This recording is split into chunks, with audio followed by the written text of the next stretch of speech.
These soldiers find ice in the desert where temperatures reach 130 degrees Fahrenheit. As far as the eye can see, the hills and villages look like they are in a freezer, with hundreds of villagers frozen into ice sculptures that break their hands with the slightest touch. This anomaly occurs without a hint of warning from start to finish.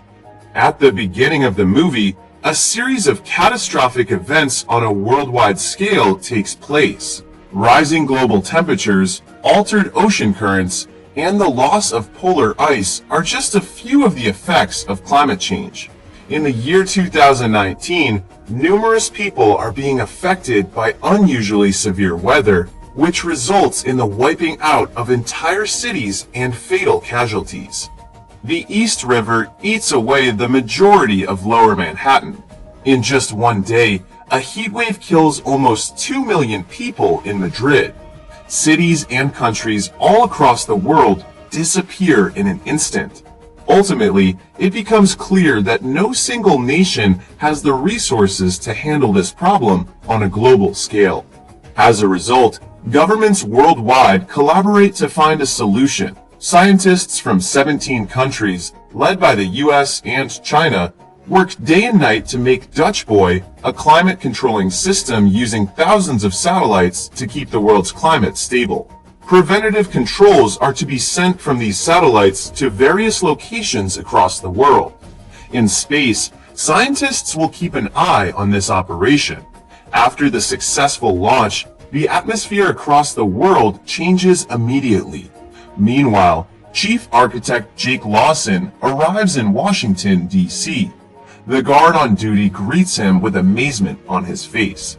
Jake is the one who came up with the idea for the Dutch Boy, and everyone respects and admires him for his brilliant creation. He is also the Chief Operations Coordinator for the International Climate Space Station and is invited by Senator Thomas Cross for a press conference. But then, Jake is called out by Senator Cross for being an hour late.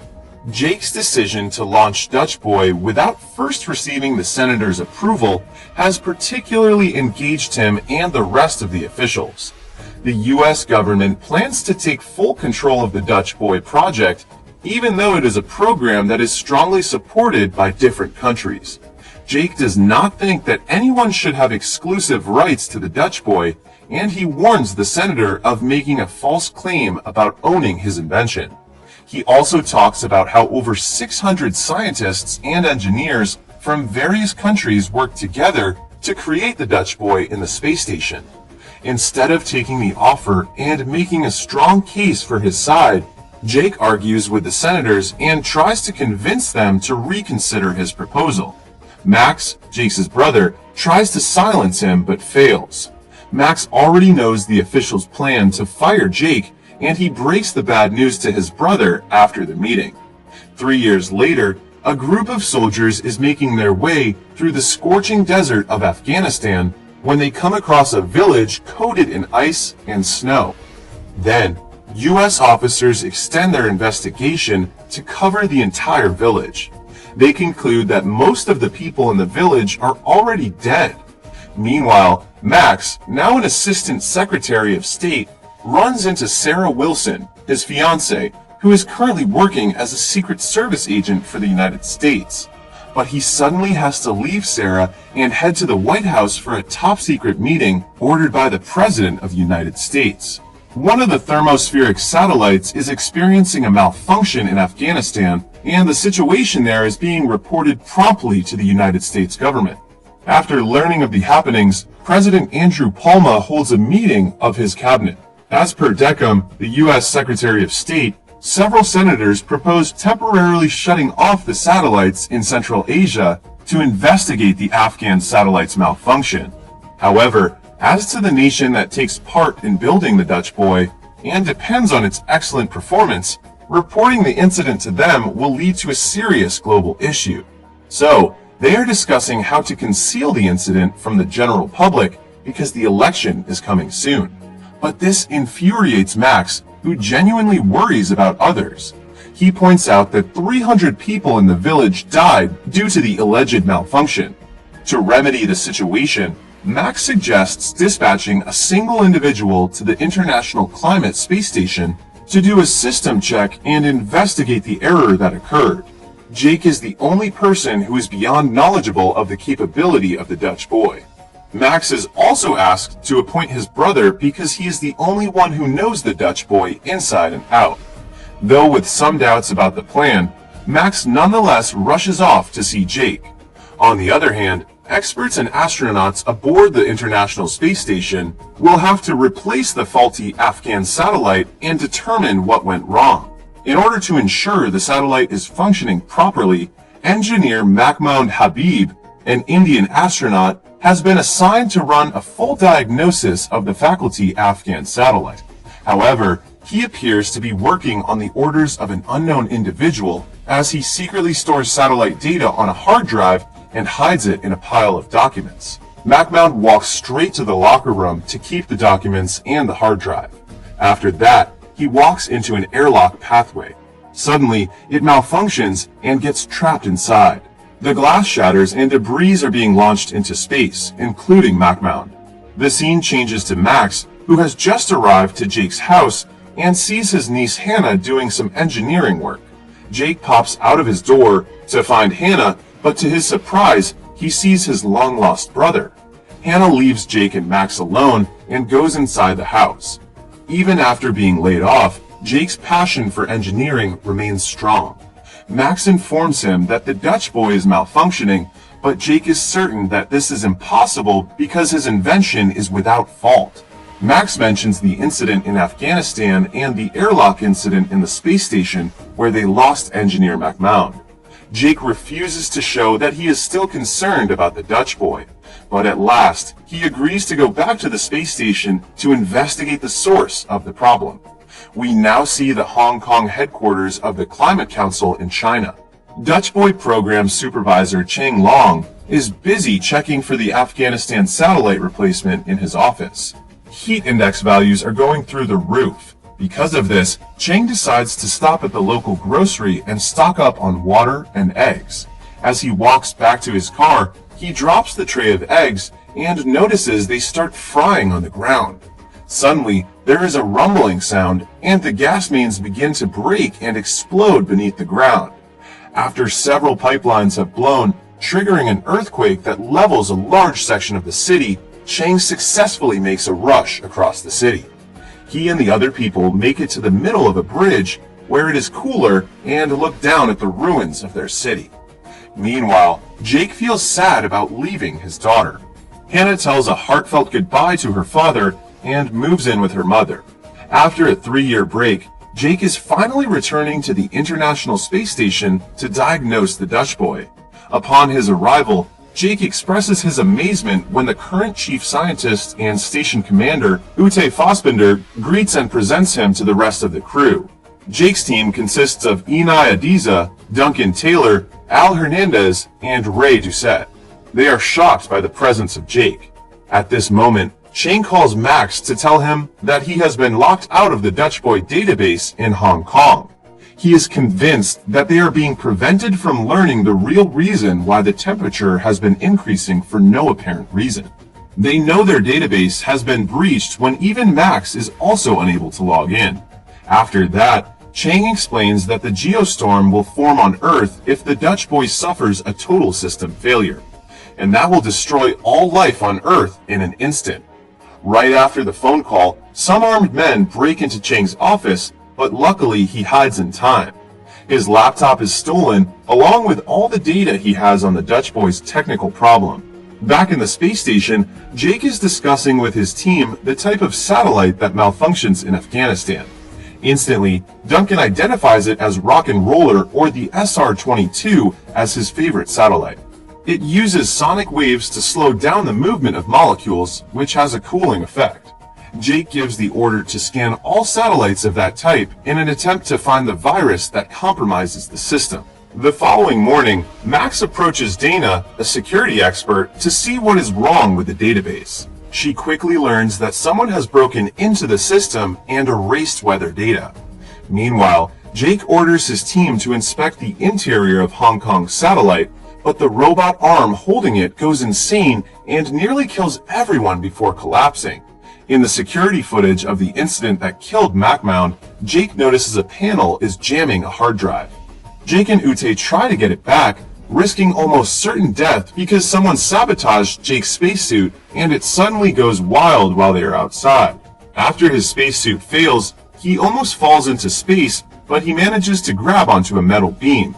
Once back inside the station, he reveals to Ute that he has the drive, but maintains it a secret from the rest of the crew out of fear that they may have been the ones who sabotaged him. Jake and Ute try to review the drive's data, but fail. Jake concludes that someone does not want them to access the log data and intentionally killed MacMound. He asks Ute who has access to the video conference room and thinks that if he directly relays the message to his brother, they might also end up dead. On the other hand, Chang rushes to the United States to meet Max and tell him what he learned from the intruders. However, before Chang can reach him, an unknown man throws him into a moving vehicle. Chang passes on some information to Max concerning a project codenamed Zeus before he dies. This time, through a video conference, Jake tells Max about the day their father took them fishing. Since Max's father has never taken them fishing, Max reviews the video footage of their conversation with Dana and tells her it's an encrypted message from Jake. Max decrypts Jake's message using their late father's phone number and finds that a high-ranking government official is participating in the satellite failures. With this information, Max also explains to Dana what he learned from Chang and requests information about the Zeus project. At this moment, Ute and Jake discover the drive with the login information in the locker room. Suddenly, Doucette appears and asks them what they are looking for. With a gun pointing at them, Ute worries that Doucette is the one who sabotaged Jake. Jake immediately explains that someone tried to kill him, who also killed MacMound. Doucette is convinced and lowers his gun. He shows Jake and Ute the locker where the drive is, since Doucette was present when MacMound hit it. Later on, they discover that a virus is spreading to keep International Climate Space Station employees from logging in and weaponizing Dutch Boy to attack specific cities. It has to be some higher official who has access to the mainframe, but they don't know who. Jake contacts Max again with the suspicion that the US president may be behind the attack. According to Jake, the president is using the Dutch Boy to destroy the neighboring cities. Max gets to work on acquiring the president's credentials to stop the geostorm from occurring, and they need to reboot the system using the US president's kill codes. Max tells this to his fiancée as he needs her to help to get to the president. As of this moment, Jake reports 200 satellite malfunctions. At this time in Tokyo, an enormous hailstorm hits, bringing down hail big enough to destroy a bus, while the temperature in Brazil drops, freezing the oceans and people on beaches. Afterward, a geostorm warning pops up on the screen, which means it will happen in 1 hour and 30 minutes. At the same time, Max and Sarah fly to Orlando for the Democratic National Convention, and Max hears that a massive thunderstorm is on its way. Deckham questions Max about the real reason he attends the convention.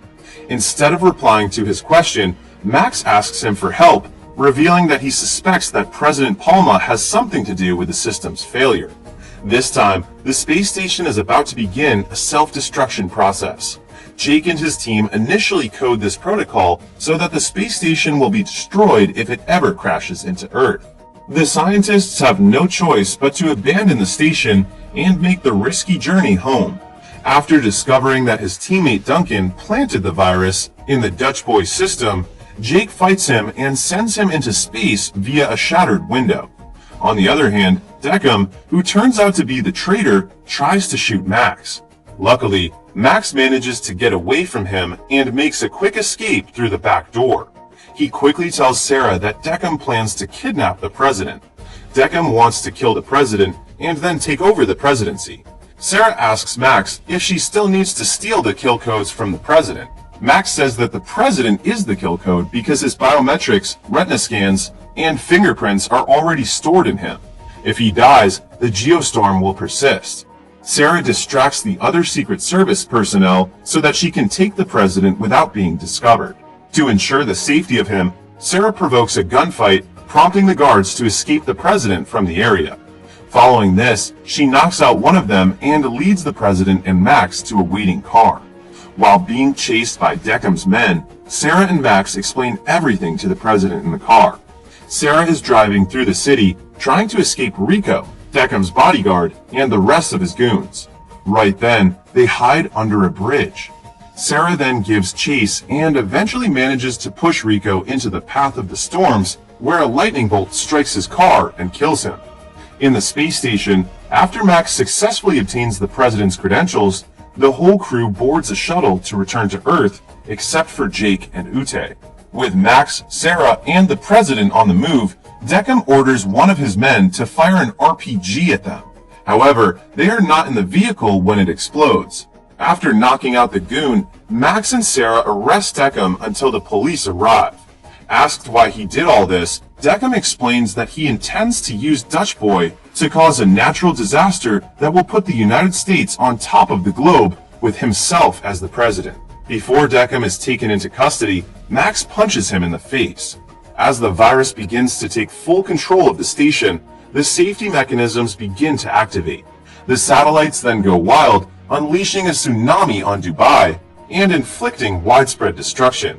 The president is taken to mission control after the arrest of Deckham. Max and Sarah then have him send the kill codes. During their conversation, Jake informs Max that the kill codes can halt the geostorm, not the self-destruct process. Despite Max's best efforts to save Jake's life, Jake makes preparations for his own death. The two brothers express their love for each other. Jake is in a hurry to give the kill codes to the main computer, and Ute stays behind to assist him. They successfully reboot the system with only a few seconds remaining for the geostorm to come. Within seconds, all natural disasters in the world die down, and the world is finally saved. Mission Control Headquarters is in high spirits. However, Jake and Ute are currently trapped inside the self-destructing space station. They escape the crumbling space station in a nearby pod located within an obsolete satellite that launches into space without a destination. In the aftermath of the station's destruction, everyone assumes that Jake is dead. Watching this at home, Hannah begins to cry. Following this, Max is informed by a nearby spacecraft's camera that the pod is sending out a distress signal. Hernandez's shuttle comes to a stop and catches the pod, saving Ute and Jake. Seeing this, Max and the others happily cry and cheer. Also, the flooding in Dubai is starting to go down, while the huge tornadoes in India have been wiped out, killing a lot of people. However, everyone is grateful for the chance of a new beginning. After Jake and Ute safely return to Earth, Max and Sarah express their relief. As Jake approaches, everyone, including the president, greets him warmly. Max's fiancée, Sarah, formally presents herself to Jake and is welcomed into the Lawson family. 6 months later, Jake returns to his former position as the chief architect of a new Dutch Boy system. It is seen that he, Max, and Hannah try fishing for the first time because they never did it as kids.